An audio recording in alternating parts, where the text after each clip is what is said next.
히브리인들에게 보낸 서간 1장. 하느님께서 아드님을 통하여 말씀하시다.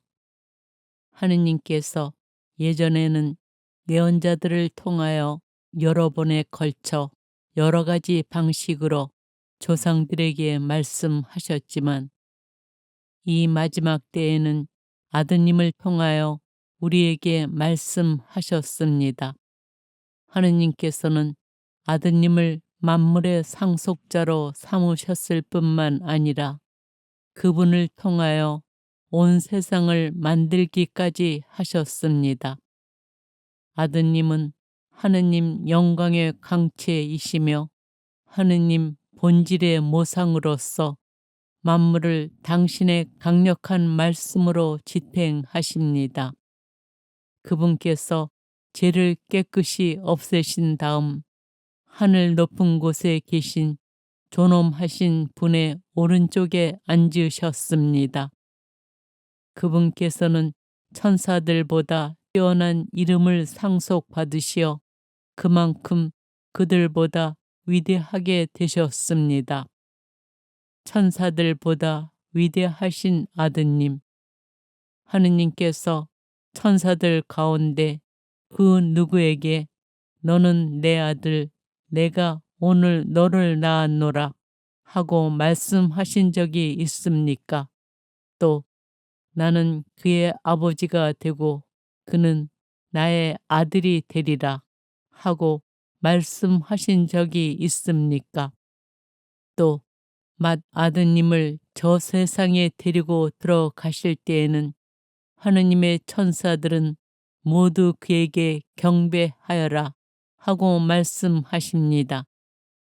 그리고 천사들과 관련해서는 그는 자기의 천사들을 바람처럼 만들고 자기의 시종들을 타오르는 불처럼 만든다 하는 말씀이 있고 아드님과 관련해서는 이런 말씀이 있습니다.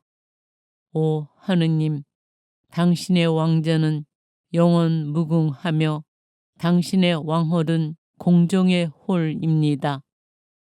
당신께서 정의를 사랑하시고 불의를 미워하시기에 당신의 하느님께서 기쁨의 기름을 당신 동료들이 아니라 당신께 부어 주셨습니다. 또 이런 말씀이 있습니다. 주님, 당신께서는 태초에 땅을 세우셨습니다. 하늘도 당신 손의 작품입니다. 그것들은 사라져 가도 당신께서는 그대로 계십니다. 그것들은 다 옷처럼 낡을 것입니다. 당신께서는 그것들을 옷가지처럼 말아치우시고 그것들은 옷처럼 변할 것입니다. 그러나 당신께서는 언제나 같으시고 당신의 횟수는 끝이 없을 것입니다. 하느님께서 천사들 가운데 그 누구에게 내 오른쪽에 앉아라. 내가 너의 원수들을 내 발판으로 삼을 때까지 하고 말씀하신 적이 있습니까? 천사들은 모두 하느님을 시중드는 영으로서 구원을 상속받게 될 이들에게 봉사하도록 파견되는 이들이 아닙니까? 히브리인들에게 보낸 서간 2장. 고귀한 구원. 그러므로 우리는 우리가 들은 것을 더욱더 명심하여 빗나가지 않도록 해야 하겠습니다. 천사들을 통하여 선포된 말씀이 유효하고 그것을 어기거나 따르지 않는 자들은 모두 정당한 벌을 받았는데 하물며 우리가 이렇듯 고귀한 구원을 소홀히 하면 어떻게 벌을 피할 수 있겠습니까? 이 구원은 처음에 주님께서 선포하신 것으로 그것을 들은 이들이 우리에게 확증해 주었습니다. 하느님께서도 당신의 뜻에 따라 표징과 이적과 갖가지 기적을 통하여 또 성령의 선물을 나누어 주시어 당신의 증언을 보태어 주셨습니다. 구원의 영도자. 하느님께서는 우리가 지금 말하고 있는 곧 앞으로 올 세상을 천사들의 지배 아래 두신 것이 아닙니다. 어떤 이가 어디에선가 이렇게 증언하였습니다. 인간이 무엇이기에 그를 기억해 주십니까? 사람이 무엇이기에 그를 돌보아 주십니까? 천사들보다 잠깐 낮추셨다가 영광과 존귀의 관을 씌워 주시고 만물을 그의 발 아래 두셨습니다. 하느님께서는 이렇게 만물을 그의 지배 아래 두시면서 그 아래 들지 않는 것은 하나도 남겨놓지 않으셨습니다.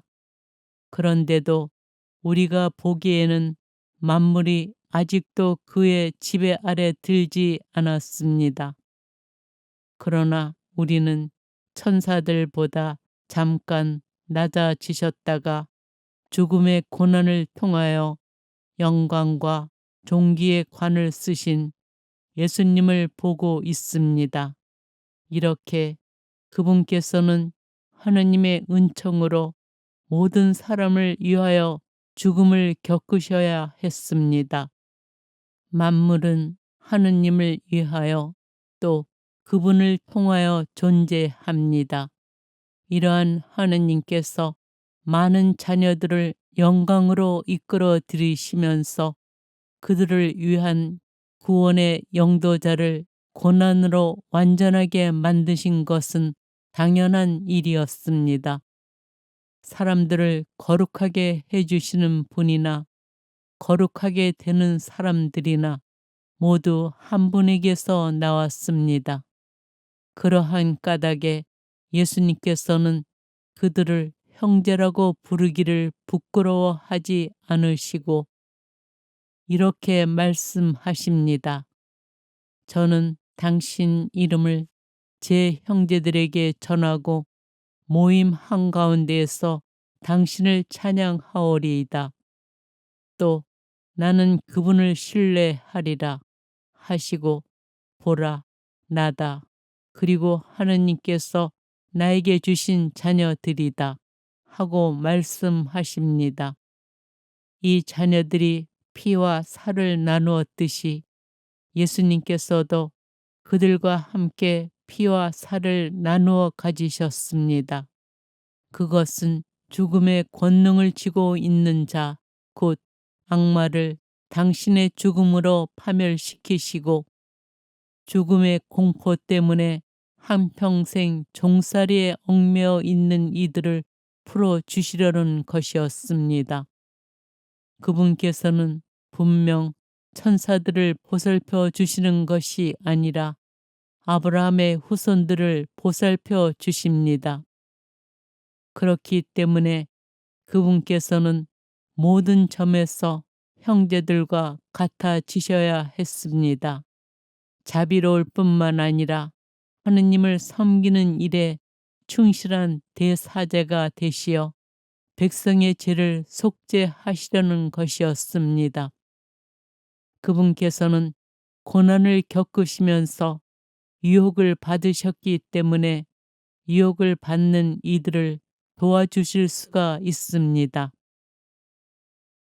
히브리인들에게 보낸 서간 3장. 모세보다 위대하신 예수님. 그러므로 하늘의 부르심을 함께 받은 거룩한 형제 여러분, 우리 신앙 고백의 사도이며 대사제이신 예수님을 생각해 보십시오. 모세가 하느님의 온 집안을 충실히 맡고 있었듯이 예수님께서도 당신을 세우신 분께 충실하셨습니다. 그러나 집을 지은 이가 집보다 더 존귀하듯이 예수님도 모세보다 더 큰 영광을 누리셔야 마땅합니다.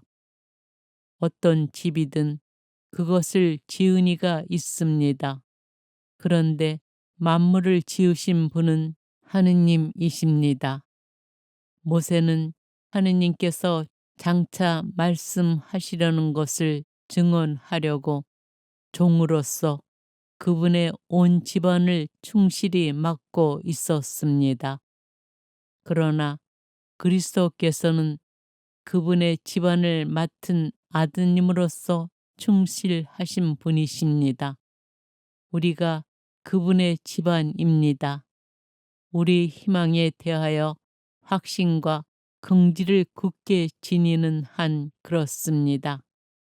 하느님께서 주시는 안식, 그러므로 성령께서 말씀하시는 그대로입니다. 오늘 너희가 그분의 소리를 듣거든 마음을 완고하게 갖지 마라. 광야에서 시험하던 날처럼 반항하던 때처럼 거기에서 너희 조상들은 내가 한 일을 보고서도 나를 떠보며 시험하였다. 40년 동안 그리하였다. 그래서 나는 그 세대에게 화가 나 말하였다.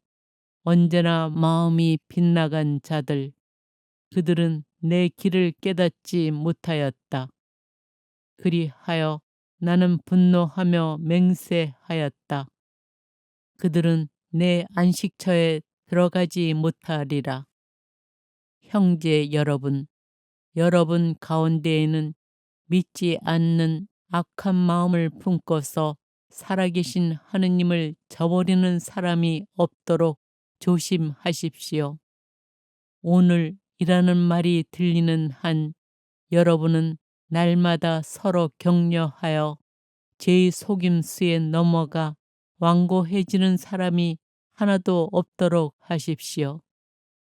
우리는 그리스도의 동료가 된 사람들입니다. 처음의 결심을 끝까지 굳건히 지니는 한 그렇습니다.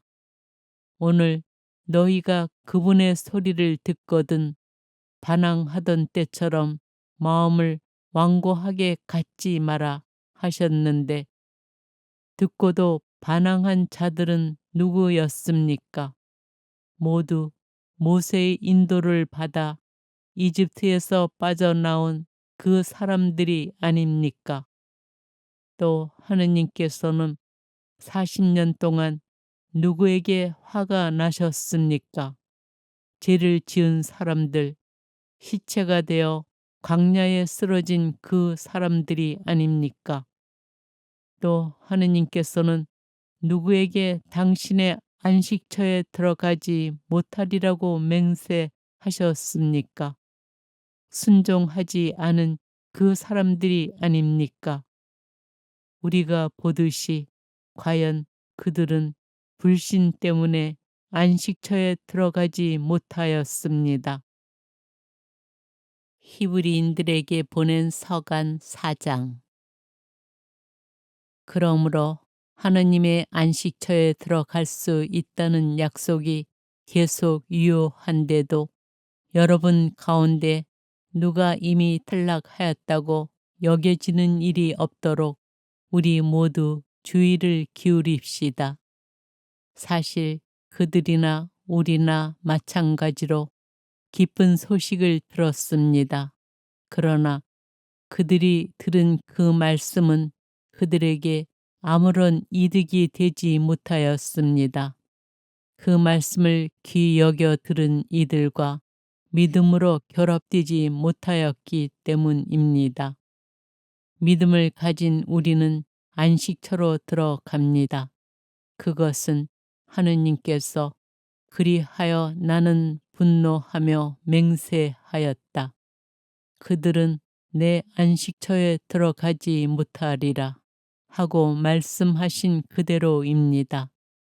안식처는 물론 하느님께서 만드신 것들은 세상 창조 때부터 이미 다 이루어져 있었습니다.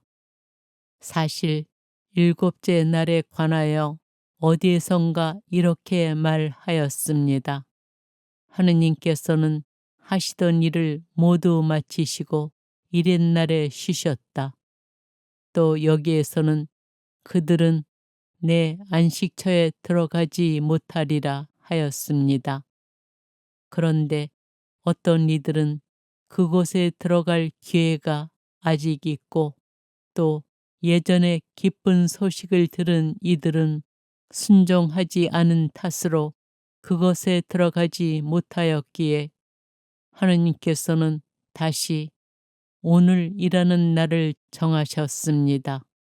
앞서 인용한 대로 오랜 세월이 지난 뒤에 다윗을 통하여 오늘 너희가 그분의 소리를 듣거든 마음을 완고하게 갖지 마라 하고 말씀하실 때에 그리 하신 것입니다. 만일 여호수아가 그들을 안식처로 이끌었다면 하느님께서 나중에 다른 날에 관하여 말씀하지 않으셨을 것입니다. 그러므로 하느님의 백성에게는 아직도 참 안식이 그대로 남아 있습니다. 하느님께서 하시던 일을 마치고 쉬신 것처럼 그분의 안식처에 들어가는 이도 자기가 하던 일을 마치고 쉬는 것입니다.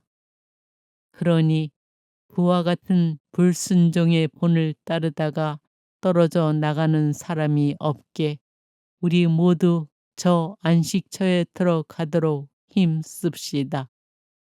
사실 하느님의 말씀은 살아있고 힘이 있으며 어떤 쌍날 칼보다도 날카롭습니다. 그래서 사람 속을 꿰찔러 혼과 영을 가르고 관절과 골수를 갈라 마음의 생각과 속셈을 가려냅니다. 하느님 앞에서는 어떠한 피조물도 감춰져 있을 수 없습니다. 그분 눈에는 모든 것이 벌거숭이로 드러나 있습니다. 이러한 하느님께 우리는 셈을 해드려야 하는 것입니다. 위대한 대사제이신 예수님.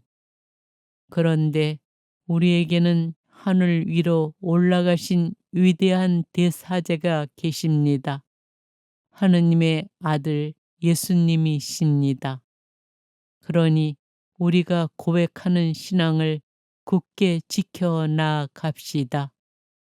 우리에게는 우리의 연약함을 동정하지 못하는 대사제가 아니라 모든 면에서 우리와 똑같이 유혹을 받으신 그러나 죄는 짓지 않으신 대사제가 계십니다.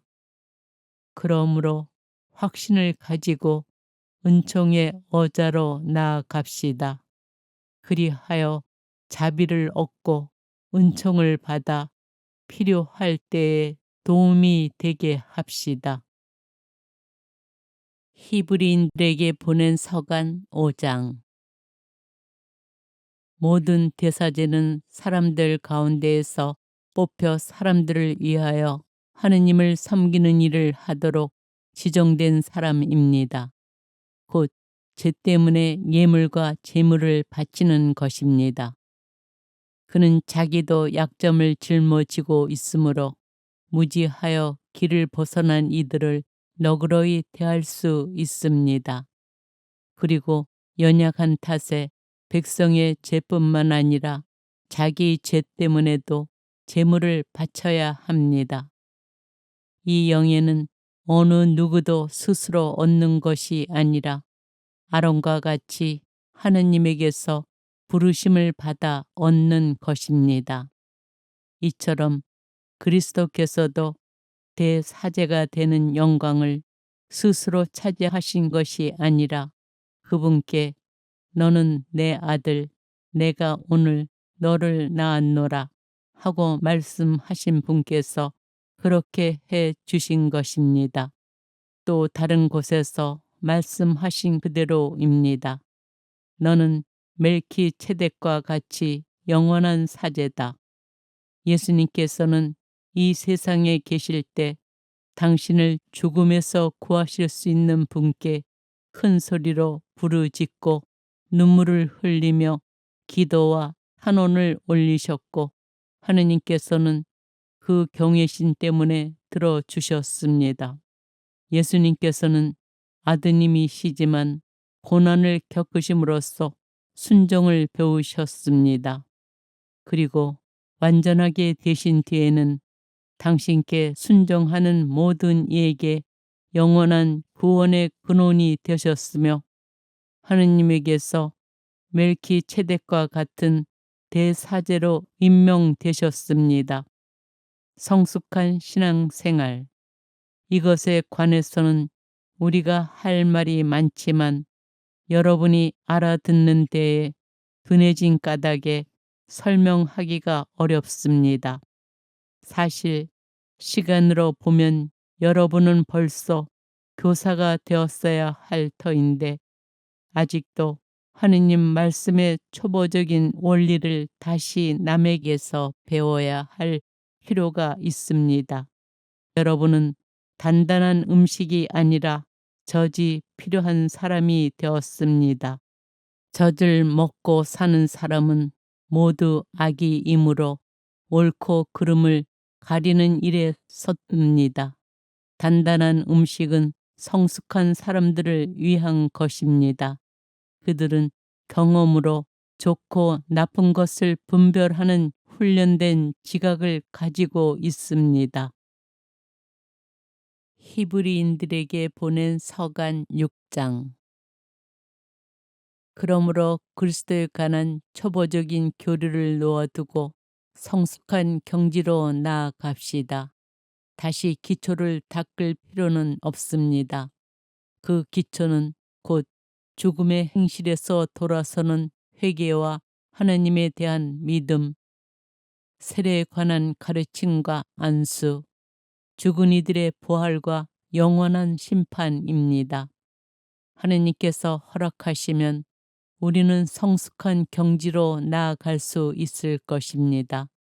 한번 빛을 받아 하늘의 선물을 맛보고 성령을 나누어 받은 사람들이, 또 하느님의 선한 말씀과 앞으로 올 세상의 힘을 맛본 사람들이 떨어져 나가면 그들을 다시 새롭게 회개하도록 만들 수가 없습니다. 그런 사람들은 스스로 하느님의 아드님을 다시 십자가에 못 박고 욕을 보이는 것입니다. 자주 내리는 비를 빨아들여 농사 짓는 이들에게 유익한 농작물을 내주는 땅은 하느님에게서 복을 받습니다. 그러나 가시나무와 엉겅퀴를 내게 되면 쓸모가 없어서 오래지 않아 저주를 받고 마침내는 불에 타 버리고 맙니다. 사랑하는 여러분, 우리가 이렇게 말하기는 하지만 여러분에게는 더 좋은 것, 바로 구원에 이르게 하는 것이 있음을 확신합니다. 하느님은 불의한 분이 아니시므로 여러분이 성도들에게 봉사하였고 지금도 봉사하면서 당신의 이름을 위하여 보여준 행위와 사랑을 잊지 않으십니다. 여러분 각자가 희망이 실현되도록 끝까지 같은 열성을 보여주기를 간절히 바랍니다. 그리하여 게으른 사람이 되지 말고 약속된 것을 믿음과 인내로 상속받는 이들을 본받는 사람이 되라는 것입니다. 하나님의 확실한 약속. 하느님께서는 아브라함에게 약속하실 때 당신보다 높은 분이 없어 그러한 분을 두고 맹세하실 수 없었으므로 당신 자신을 두고 맹세하시면서 정령코 나는 너에게 한껏 복을 내리고 너를 한껏 번성하게 해 주겠다 하고 말씀하셨습니다. 그리하여 아브라함은 끈기 있게 기다린 끝에 약속된 것을 받았습니다. 사람들은 자기보다 높은 일을 두고 맹세합니다. 그리고 그 맹세는 모든 논쟁을 그치게 하는 보증이 됩니다. 그래서 하느님께서는 약속하신 것을 상속받을 이들에게 당신의 뜻이 변하지 않음을 더욱 분명히 보여주시려고 맹세로 보장해 주셨습니다. 하느님께서 이 두 가지 변하지 않는 사실에 관하여 거짓말을 하신다는 것은 있을 수 없습니다. 이 두 가지로 당신께 몸을 피한 우리가 앞에 놓인 희망을 굳게 붙잡도록 힘찬 격려를 받게 하셨습니다. 이 희망은 우리에게 영혼의 닭과 같아 안전하고 견고하며 또 저 휘장 안에까지 들어가게 해 줍니다. 예수님께서는 멜키체덱과 같은 영원한 대사제가 되시어 우리를 위하여 선구자로 그곳에 들어가셨습니다. 히브리인들에게 보낸 서간 7장. 멜키체덱의 사제직. 이 멜키체덱은 살렘 임금이며 지극히 높으신 하느님의 사제로서 여러 임금을 무찌르고 돌아오는 아브라함을 만나 그에게 축복하였습니다. 그리고 아브라함은 모든 것의 10분의 1을 그에게 나누어 주었습니다. 먼저 그의 이름은 정의의 임금이라는 뜻입니다. 그는 또한 살렘의 임금, 곧 평화의 임금이었습니다. 그는 아버지도 없고 어머니도 없으며 족보도 없고 생애의 시작도 끝도 없는 이로써 하느님의 아들을 닮아 언제까지나 사제로 남아 있습니다. 그가 얼마나 위대한지 생각해 보십시오. 선조 아브라함도 가장 좋은 전리품에서 10분의 1을 그에게 바쳤습니다. 레위 자손 가운데에서 사제직을 맡은 이들에게는 율법에 따라 백성에게서 11조를 거두는 규정이 있습니다. 백성 역시 그들의 형제로서 같은 아브라함의 소생인데도 그렇습니다. 그런데 멜키체덱은 그들의 족보에 들지 않았으면서도 아브라함에게서 11조를 받았고 약속을 받은 그에게 축복해 주었습니다. 따질 것도 없이 축복은 아랫사람이 윗사람에게서 받는 법입니다. 그리고 한쪽에서는 언젠가 죽을 인간들이 11조를 받고 다른 쪽에서는 아직도 살아있다고 성경에서 증언하는 이가 그것을 받았습니다. 이를테면 11조를 받는 레위도 아브라함을 통하여 11조를 바친 셈입니다. 멜키체덱이 아브라함을 만났을 때 레위가 자기 조상의 몸속에 있었기 때문입니다. 멜키체덱과 같은 대사제. 백성은 레위의 사제직을 바탕으로 율법을 받았는데 만일 그 사제직으로 완전 성에 이를 수 있었다면 아론과 같은 사제를 임명하지 않고 멜키체덱과 같은 다른 사제를 세울 필요가 어디 있었겠습니까? 사제직이 변하면 율법에도 반드시 변화가 생기기 마련입니다. 여기에서 말하는 분은 다른 지파에 속하신 분으로서 그 지파에서는 아무도 제단에서 직무를 수행한 적이 없습니다. 우리 주님께서 유다 지파에서 나오신 것은 명확합니다. 그런데 모세는 사제들에 관하여 말할 때에 이 지파를 언급한 적이 없습니다. 멜키체덱과 닮은 다른 사제께서 나오시면 더욱 분명해집니다. 그분께서는 육적인 혈통과 관련된 율법 규정이 아니라 불멸하는 생명의 힘에 따라 사제가 되셨습니다. 너는 멜키체덱과 같이 영원한 사제다 하고 성경에서 증언하기 때문입니다. 예전의 규정은 무력하고 무익하기 때문에 폐지되었습니다. 사실 율법은 아무것도 완전하게 하지 못하였습니다. 그러나 더 나은 희망이 주어져 우리는 그것을 통하여 하느님께 다가갑니다. 이 일은 하느님의 맹세 없이 이루어진 것이 아닙니다. 다른 이들은 하느님의 맹세 없이 사제가 되었습니다. 그러나 그분께서는 주님께서 맹세하시고 뉘우치지 않으시리이다. 너는 영원한 사제다 라고 하였듯이 그분께 말씀하신 분의 맹세로 사제가 되셨습니다.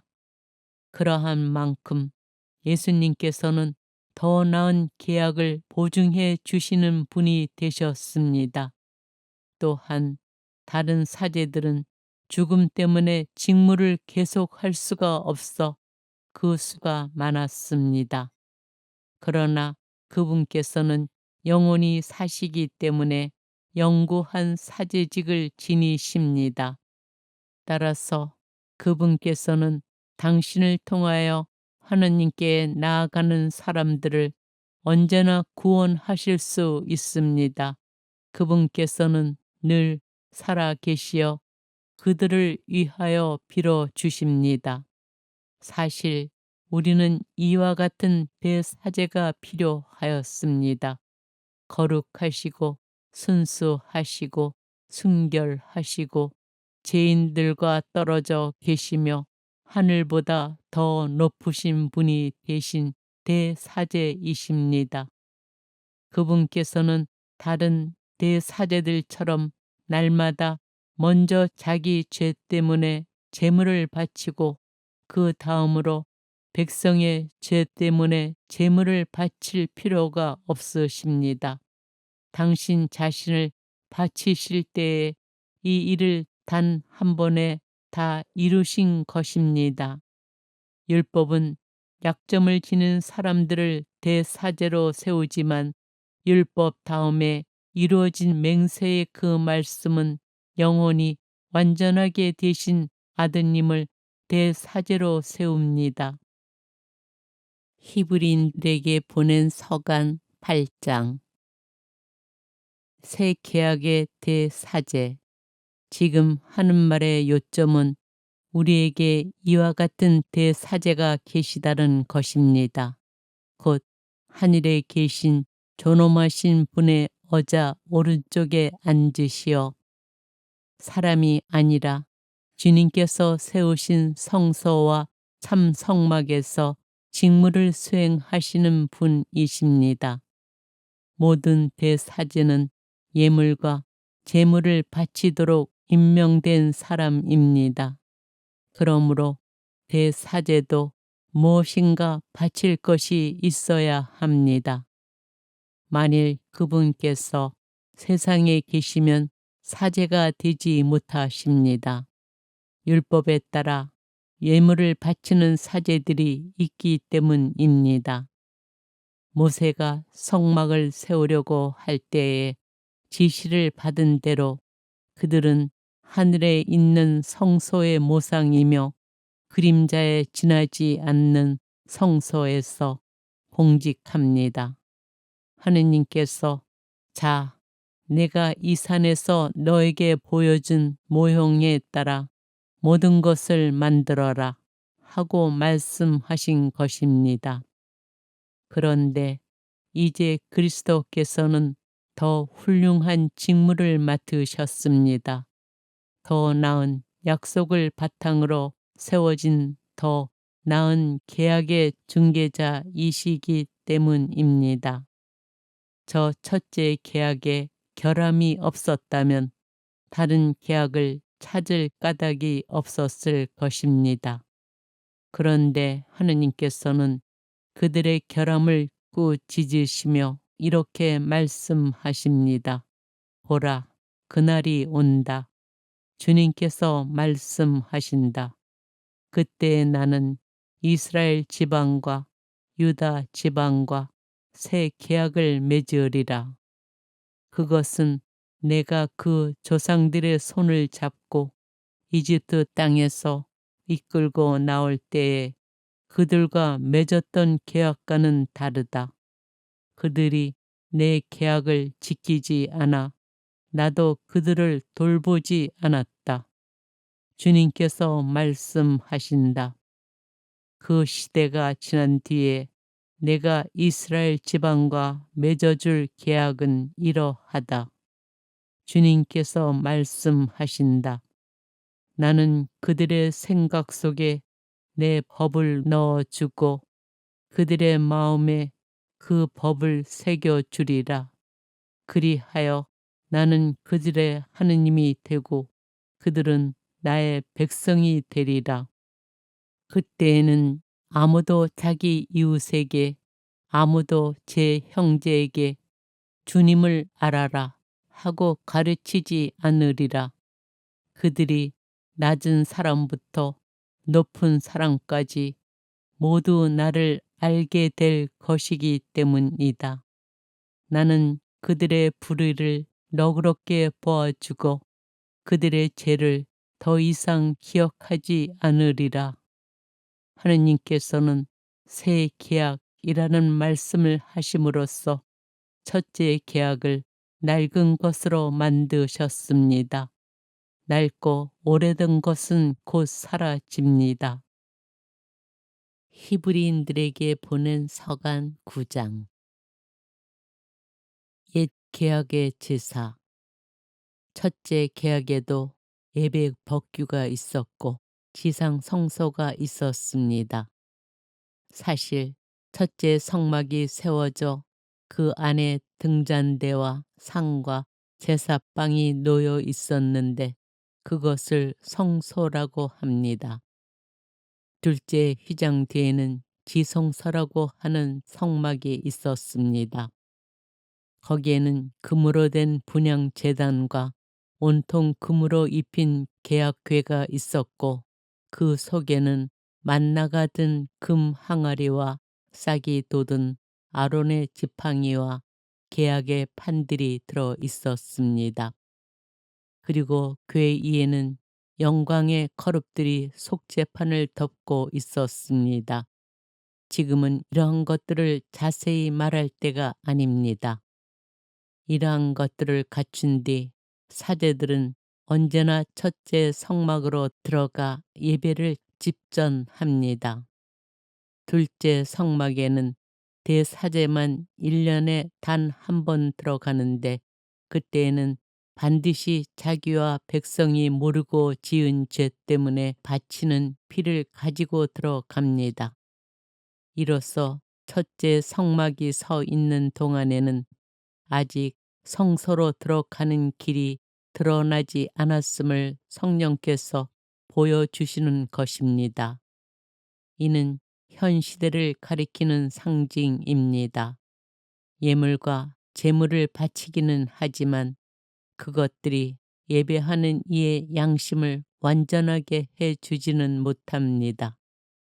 먹는 것과 마시는 것과 몸을 씻는 여러 가지 예식과 관련될 뿐입니다.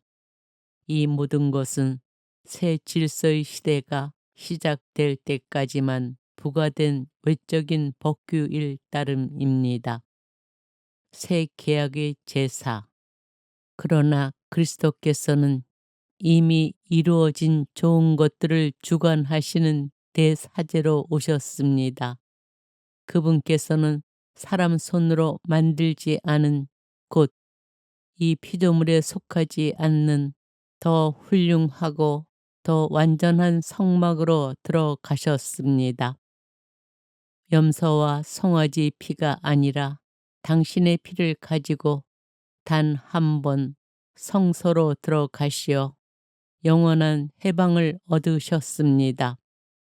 염소와 항소의 피, 그리고 더러워진 사람들에게 뿌리는 암송아지의 죄가 그들을 거룩하게 하여 그 몸을 깨끗하게 한다면, 하물며 영원한 영을 통하여 흠없는 당신 자신을 하느님께 바치신 그리스도의 피는 우리 양심을 죽음의 행실에서 얼마나 더 깨끗하게 하여 살아계신 하느님을 섬기게 할 수 있겠습니까? 그러므로 그리스도께서는 새 계약의 중개자이십니다. 첫째 계약 아래에서 저지른 범죄로부터 사람들을 속량하시려고 그분께서 돌아가시어 부르심을 받은 이들이 약속된 영원한 상속 재산을 받게 해 주셨기 때문입니다. 유언이 있는 곳에서는 유언자의 죽음이 확인되어야 합니다. 유언은 사람이 죽었을 때에야 유효한 것으로 유언자가 살아있을 때에는 효력이 없습니다. 사실은 첫째 계약도 피 없이 시작된 것이 아닙니다. 모세는 율법에 따라 온 백성에게 모든 계명을 선포하고 나서 물과 주홍 양털과 우슬초와 함께 송아지와 염소의 피를 가져다가 계약의 책과 온 백성에게 뿌리며, 이는 하느님께서 너희에게 명령하신 계약의 피다 하고 말하였습니다. 그리고 성막과 의식에 쓰이는 모든 기물에도 같은 방식으로 피를 뿌렸습니다. 율법에 따르면 거의 모든 것이 피로 깨끗해지고 피를 쏟지 않고서는 죄의 용서가 이루어지지 않습니다. 그러므로 하늘에 있는 것들을 본뜬 모상들은 이러한 의식으로 깨끗하게 할 필요가 있었습니다. 그러나 하늘의 것들은 그보다 나은 제물이 필요하였습니다. 그리스도께서는 참 성소의 모조품에 지나지 않는 곳에, 곧 사람 손으로 만든 성소에 들어가지 않으셨습니다. 이제 우리를 위하여 하느님 앞에 나타나시려고 바로 하늘에 들어가신 것입니다. 대사제가 해마다 다른 생물의 피를 가지고 성소에 들어가듯이 당신 자신을 여러 번 바치시려고 들어가신 것이 아닙니다. 만일 그렇다면 세상 창조 때부터 여러 번 고난을 받으셔야 했을 것입니다. 그러나 이제 그분께서는 마지막 시대에 당신 자신을 제물로 바쳐 죄를 없애시려고 단 한 번 나타나셨습니다. 사람은 단 한 번 죽게 마련이고 그 뒤에 심판이 이어지듯이 그리스도께서도 많은 사람의 죄를 짊어지시려고 단 한 번 당신 자신을 바치셨습니다. 그리고 당신을 고대하는 이들을 구원하시려고 죄와는 상관없이 두 번째로 나타나실 것입니다. 히브리인들에게 보낸 서간 10장. 유일한 희생 제사의 효과. 율법은 장차 일어날 좋은 것들의 그림자만 지니고 있을 뿐 바로 그 실체의 모습은 지니고 있지 않으므로 해마다 계속해서 바치는 같은 제물로는 하느님께 나아가는 이들을 완전하게 할 수 없습니다. 만일 완전하게 할 수 있었다면 예배하는 이들이 한 번 깨끗해진 다음에는 더 이상 죄의식을 가지지 않아 제물을 바치는 일도 중단되지 않았겠습니까? 그러한 제물로는 해마다 죄를 기억하게 될 뿐입니다. 황소와 염소의 피가 죄를 없애지 못하기 때문입니다. 그러한 까닭에 그리스도께서는 세상에 오실 때에 이렇게 말씀하셨습니다. 당신께서는 제물과 예물을 원하지 않으시고 오히려 저에게 몸을 마련해 주셨습니다. 번제물과 속죄 제물을 당신께서는 기꺼워하지 않으셨습니다. 그리하여 제가 아뢰었습니다. 보십시오, 하느님. 두루마리에 저에 관하여 기록된 대로 저는 당신의 뜻을 이루러 왔습니다. 그리스도께서는 먼저 제물과 예물을 또 번제물과 속죄 제물을 당신께서는 원하지도 기꺼워하지도 않으셨습니다. 하고 말씀하시는데 이것들은 율법에 따라 바치는 것입니다. 그 다음에는 보십시오. 저는 당신의 뜻을 이루러 왔습니다. 하고 말씀하십니다. 두 번째 것을 세우시려고 그리스도께서 첫 번째 것을 치우신 것입니다. 이 뜻에 따라 예수 그리스도의 몸이 단 한 번 바쳐짐으로써 우리가 거룩하게 되었습니다. 모든 사제는 날마다 서서 같은 제물을 거듭 바치며 직무를 수행하지만 그러한 것들은 결코 죄를 없애지 못합니다. 그러나 그리스도께서는 죄를 없애시려고 한 번 제물을 바치시고 나서 영구히 하느님의 오른쪽에 앉으셨습니다. 이제 그분께서는 당신의 원수들이 당신의 발판이 될 때까지 기다리고 계십니다. 한 번의 예물로 거룩해지는 이들을 영구히 완전하게 해주신 것입니다. 성령께서도 우리에게 증언해 주시니 먼저 이렇게 말씀하셨습니다. 그 시대가 지난 뒤에 내가 그들과 맺어줄 계약은 이러하다. 주님께서 말씀하신다. 나는 그들의 마음에 내 법을 넣어주고 그들의 생각에 그 법을 새겨주리라. 그리고 이렇게 덧붙이셨습니다. 나는 그들의 죄와 그들의 불의를 더 이상 기억하지 않으리라.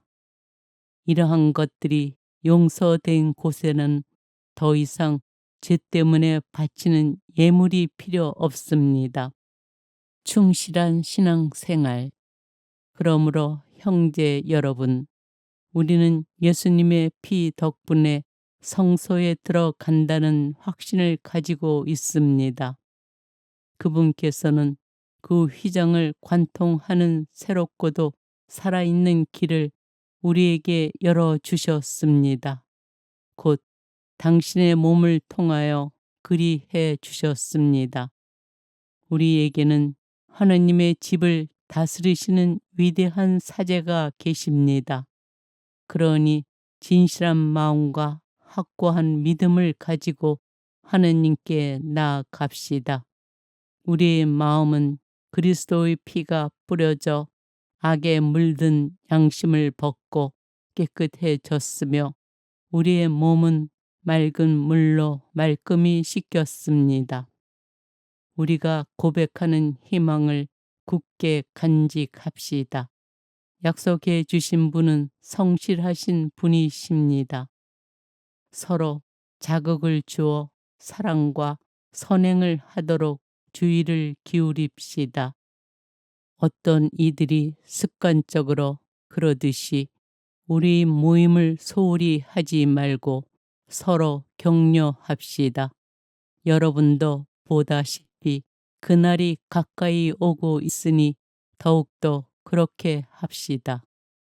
우리가 진리를 깨닫고서도 일부러 죄를 짓는다면 죄를 용서받기 위하여 바칠 수 있는 제물이란 남아 있지 않습니다. 심판 그리고 적대자들을 삼켜버릴 맹렬한 불에 대한 무서운 예상만이 남아 있을 뿐입니다. 모세의 율법을 무시한 자는 둘이나 세 증인의 말에 따라 가차없이 처형됩니다. 그렇다면 하느님의 아드님을 짓밟고 자기를 거룩하게 해준 계약의 피를 더러운 것으로 여기고 은총의 성령을 모독한 자는 얼마나 더 나쁜 벌을 받아야 마땅하겠습니까? 복수는 내가 할 일, 내가 보복하리라. 또 주님께서 당신 백성을 심판하시리라 하고 말씀하신 분을 우리는 알고 있습니다.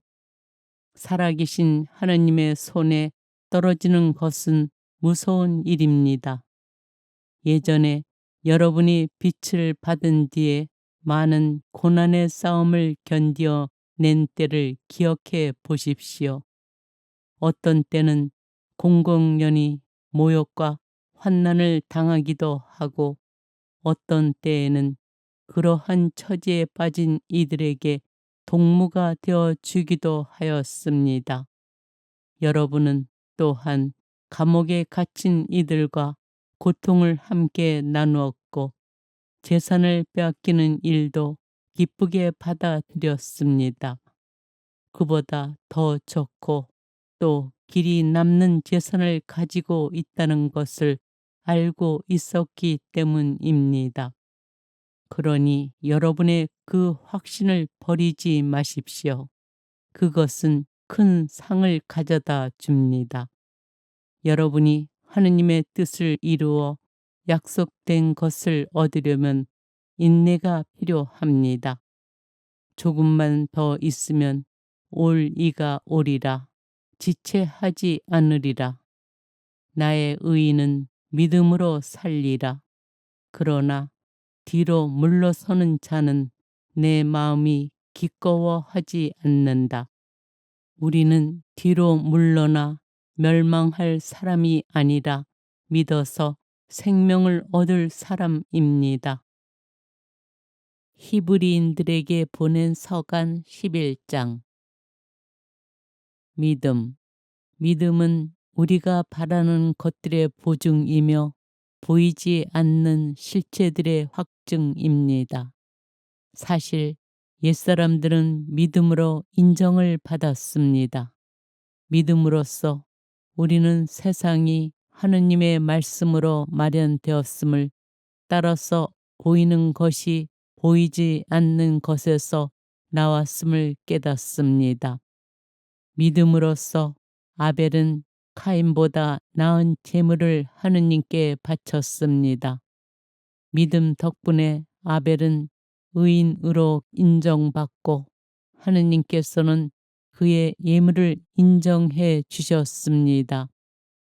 그는 죽었지만 믿음 덕분에 여전히 말을 하고 있습니다. 믿음으로써 에녹은 하늘로 들어 올려져 죽음을 겪지 않았습니다. 하느님께서 그를 하늘로 들어 올리셨기 때문에 아무도 그를 더 이상 볼 수가 없었습니다. 그는 하늘로 들어 올려지기 전에 하느님의 마음에 들었다고 인정을 받았습니다. 믿음이 없이는 하느님 마음에 들 수 없습니다. 하느님께 나아가는 사람은 그분께서 계시다는 것과 그분께서 당신을 찾는 이들에게 상을 주신다는 것을 믿어야 합니다. 믿음으로써 노아는 아직 보이지 않는 일에 관하여 지시를 받고 경건한 마음으로 방주를 마련하여 자기 집안을 구하였습니다. 그는 믿음으로 세상을 단죄하고 믿음에 따라 받는 의로움을 상속받게 되었습니다. 믿음으로써 아브라함은 장차 상속 재산으로 받을 곳을 향하여 떠나라는 부르심을 받고 그대로 순종하였습니다. 그는 어디로 가는지도 모르고 떠난 것입니다. 믿음으로써 그는 같은 약속의 공동 상속자인 이삭과 야곱과 함께 천막을 치고 머무르면서 약속받은 땅인데도 남의 땅인 것처럼 이방인으로 살았습니다. 하느님께서 설계자이시며 건축가로서 튼튼한 기초를 갖추어 주신 도성을 기다리고 있었기 때문입니다. 믿음으로써 사라는 아이를 가지지 못하는 여인인데다 나이까지 지났는데도 임신할 능력을 얻었습니다. 약속해 주신 분을 성실하신 분으로 여겼기 때문입니다. 그리하여 한 사람에게서, 그것도 죽은 것이나 다름없는 사람에게서 하늘의 별처럼 수가 많고 바닷가의 모래처럼 셀 수 없는 후손이 태어났습니다. 이들은 모두 믿음 속에 죽어갔습니다. 약속된 것을 받지는 못하였지만 멀리서 그것을 보고 반겼습니다. 그리고 자기들은 이 세상에서 이방인이며 나그네일 따름이라고 고백하였습니다. 그들은 이렇게 말함으로써 자기들이 본향을 찾고 있음을 분명히 드러냈습니다. 만일 그들이 떠나온 것을 생각하고 있었다면 돌아갈 기회가 있었을 것입니다. 그러나 실상 그들은 더 나은 곳, 바로 하늘 본향을 갈망하고 있었습니다.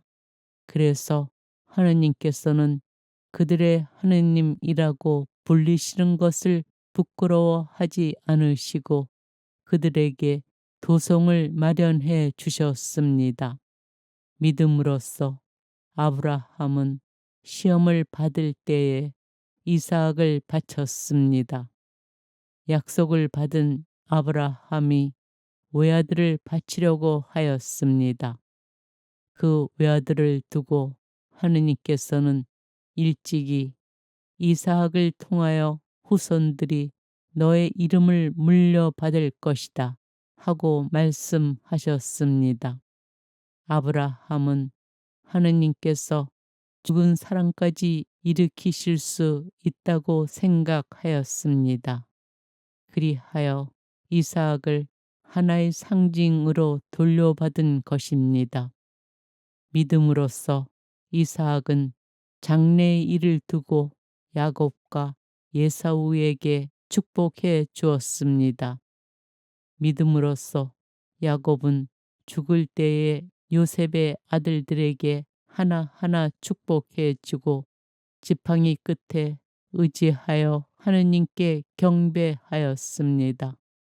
믿음으로써 요셉은 죽으면서 이스라엘 자손들의 탈출을 언급하며 자기의 유고를 어떻게 할 것인지 지시하였습니다.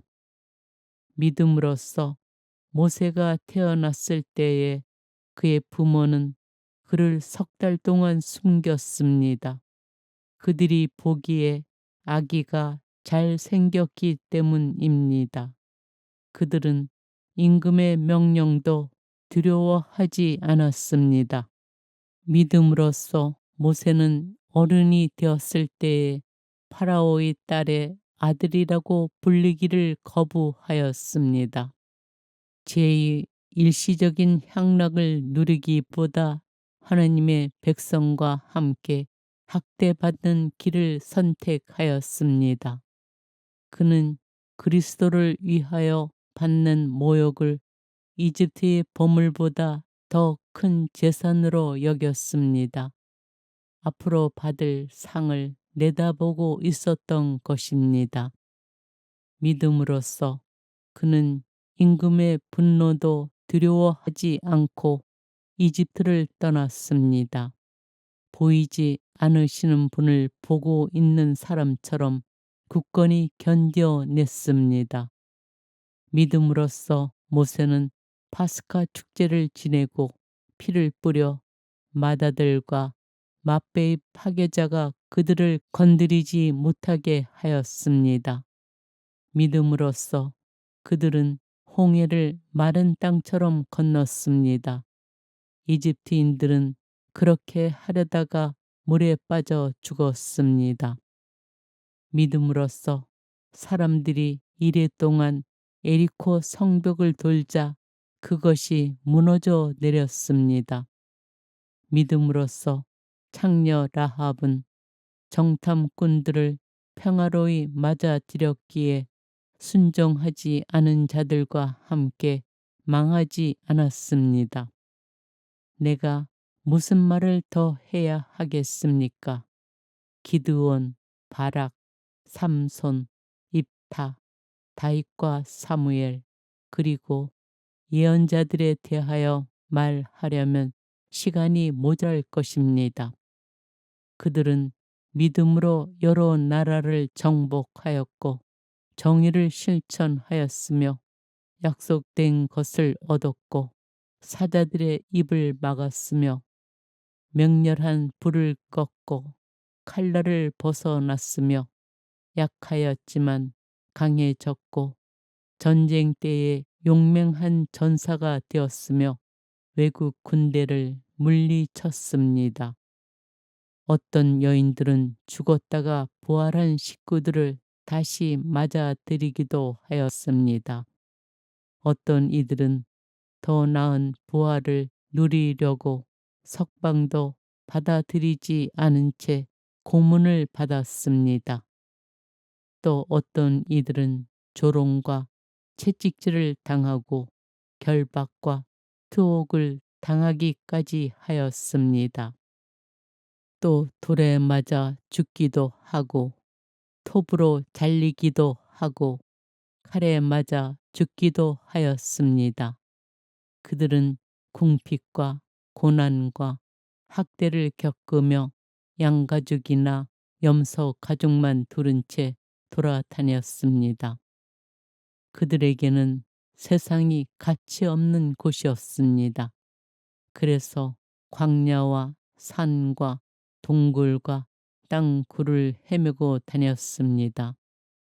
이들은 모두 믿음으로 인정을 받기는 하였지만 약속된 것을 얻지는 못하였습니다. 하느님께서 우리를 위하여 더 좋은 곳을 내다보셨기 때문에 우리 없이 그들만 완전하게 될 수가 없었던 것입니다. 히브리인들에게 보낸 서간 12장. 시련과 인내. 그러므로 이렇게 많은 증인들이 우리를 구름처럼 에워싸고 있으니 우리도 온갖 짐과 그토록 쉽게 달라붙은 죄를 벗어버리고 우리가 달려야 할 길을 꾸준히 달려갑시다. 그러면서 우리 믿음의 영도자이시며 완성자이신 예수님을 바라봅시다.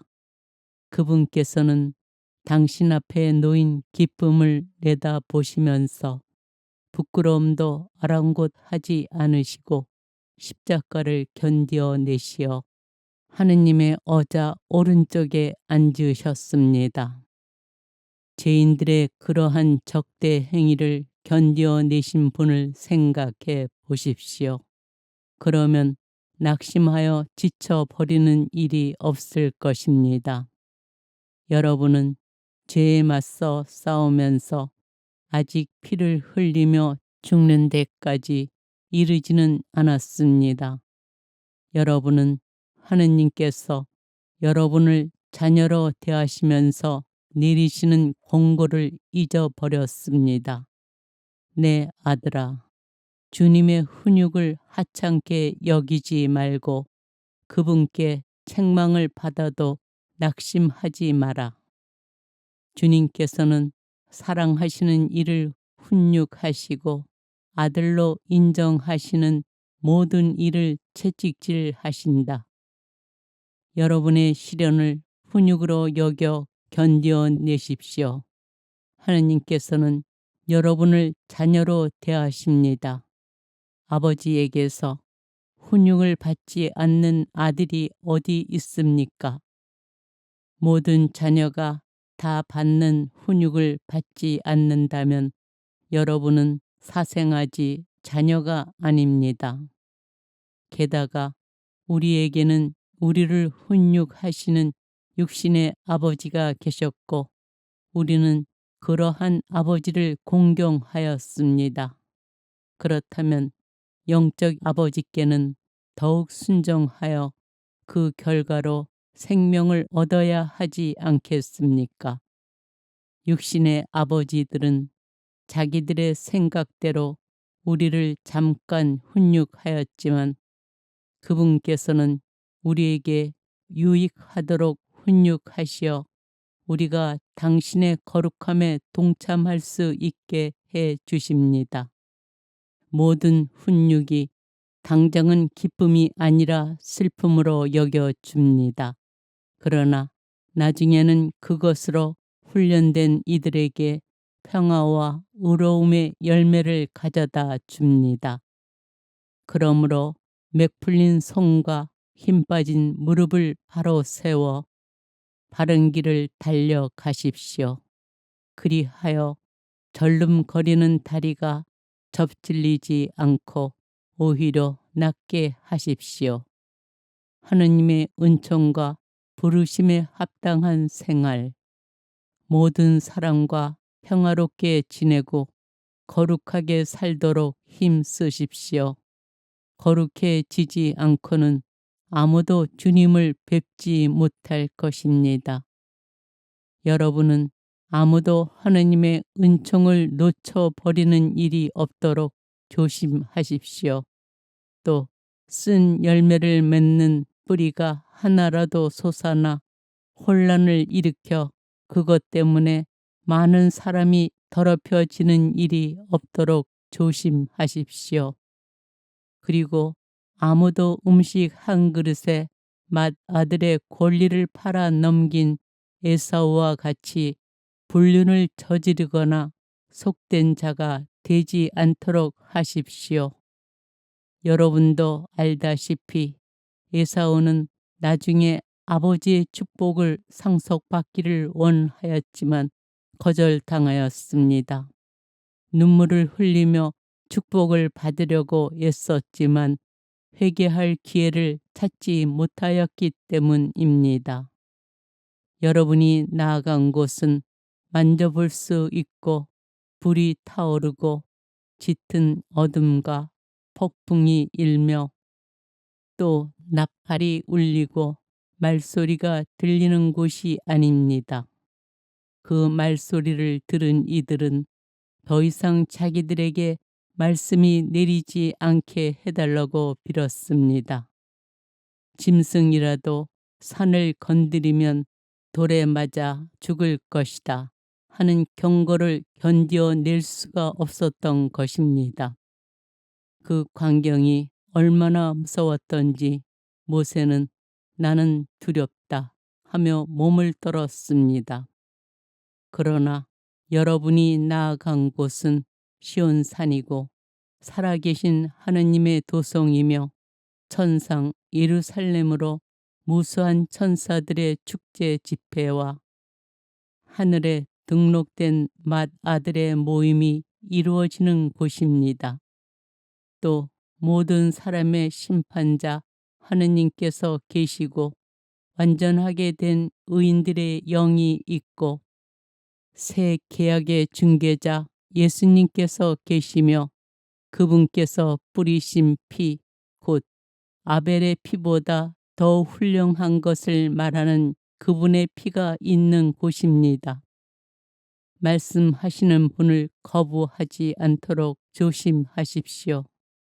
땅에서 지시하시는 분을 거부할 때에 저들이 벌을 피할 수 없었는데 하물며 하늘에서 지시하시는 분께 등을 돌릴 때에야 우리는 더더욱 그 벌을 피할 수 없지 않겠습니까? 그때에는 그분의 소리가 땅을 흔들었지만 이제는 내가 한 번 더 땅만이 아니라 하늘까지 뒤흔들리라 하고 약속하셨습니다. 한 번 더라는 말은 흔들리는 것들, 곧 피조물들이 치워져 흔들리지 않는 것들만 남는다는 사실을 가리킵니다. 우리는 흔들리지 않는 나라를 받으려 하고 있으니 감사를 드립시다. 감사와 함께 존경과 경외로 하느님 마음에 드는 예배를 드립시다. 우리의 하느님은 다 태워버리는 불이십니다. 히브리인들에게 보낸 서간 13장. 참된 공동체.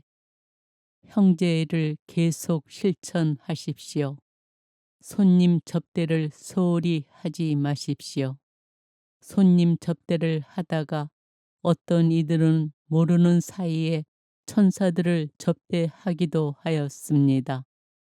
감옥에 갇힌 이들을 여러분도 함께 갇힌 것처럼 기억해 주고, 학대받는 이들을 여러분 자신이 몸으로 겪는 것처럼 기억해 주십시오. 혼인은 모든 사람에게서 존중되어야 하고 부부의 잠자리는 더럽혀지지 말아야 합니다. 불륜을 저지르는 자와 간음하는 자를 하느님께서는 심판하실 것입니다. 돈 욕심에 얽매여 살지 말고 지금 가진 것으로 만족하십시오. 그분께서 나는 결코 너를 떠나지도 않고 버리지도 않겠다 하고 말씀하셨기 때문입니다. 그러므로 우리는 확신을 가지고 이렇게 말할 수 있습니다. 주님께서 나를 도와주는 분이시니 나는 두려워하지 않으리라. 사람이 나에게 무엇을 할 수 있으랴. 하느님의 말씀을 일러준 여러분의 지도자들을 기억하십시오. 그들이 어떻게 살다가 죽었는지 살펴보고 그들의 믿음을 본받으십시오.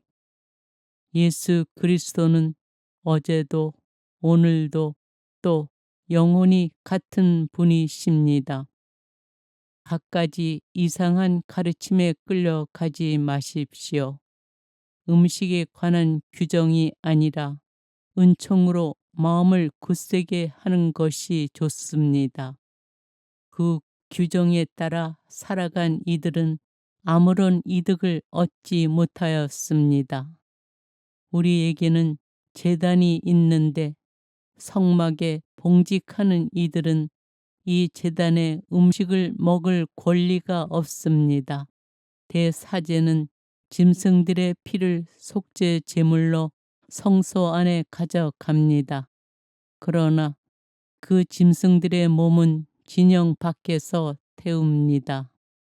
그러므로 예수님께서도 당신의 피로 백성을 거룩하게 하시려고 성문 밖에서 고난을 받으셨습니다. 그러니 진영 밖으로 그분께 나아가 그분의 치욕을 함께 짊어집시다. 사실 땅 위에는 우리를 위한 영원한 도성이 없습니다. 우리는 앞으로 올 도성을 찾고 있습니다. 그러므로 예수님을 통하여 언제나 하느님께 찬양 제물을 바칩시다. 그것은 그분의 이름을 찬미하는 입술의 열매입니다. 선행과 나눔을 소홀히 하지 마십시오. 이러한 것들이 하느님 마음에 드는 제물입니다. 지도자들의 말을 따르고 그들에게 복종하십시오. 그들은 하느님께 셈을 해드려야 하는 이들로서 여러분의 영혼을 돌보아 주고 있습니다. 그러므로 그들이 탄식하는 일 없이 기쁘게 이 직무를 수행할 수 있게 해 주십시오. 그들의 탄식은 여러분에게 손해가 됩니다. 우리를 위하여 기도해 주십시오. 우리는 모든 면에서 늘 올바로 처신하려고 하기에 바른 양심을 지니고 있다고 확신합니다. 내가 여러분에게 빨리 돌아갈 수 있도록 기도해 주기를 더욱 간곡히 부탁합니다. 축복과 끝 인사. 영원한 계약의 피로 양들의 위대한 목자이신 우리 주 예수님을 죽은 이들 가운데에서 끌어올리신 평화의 하느님께서 여러분에게 온갖 좋은 것을 마련해 주시어 여러분이 당신의 뜻을 이루게 해 주시기를 빕니다. 그분께서 예수 그리스도를 통하여 당신 마음에 드는 것을 우리에게 해 주시기를 빕니다. 예수 그리스도께 영광이 영원 무궁하기를 빕니다. 아멘. 형제 여러분, 이렇게 간단히 적어 보내니 이 격려의 말을 잘 받아들이기 바랍니다. 우리 형제 티모테오가 풀려났음을 알려드립니다. 그가 빨리 오면 내가 그와 함께 여러분을 만나보게 될 것입니다. 여러분의 모든 지도자와 모든 성도에게 안부를 전해 주십시오. 이탈리아에서 온 이들이 여러분에게 인사합니다. 은총이 여러분 모두와 함께 하기를 빕니다.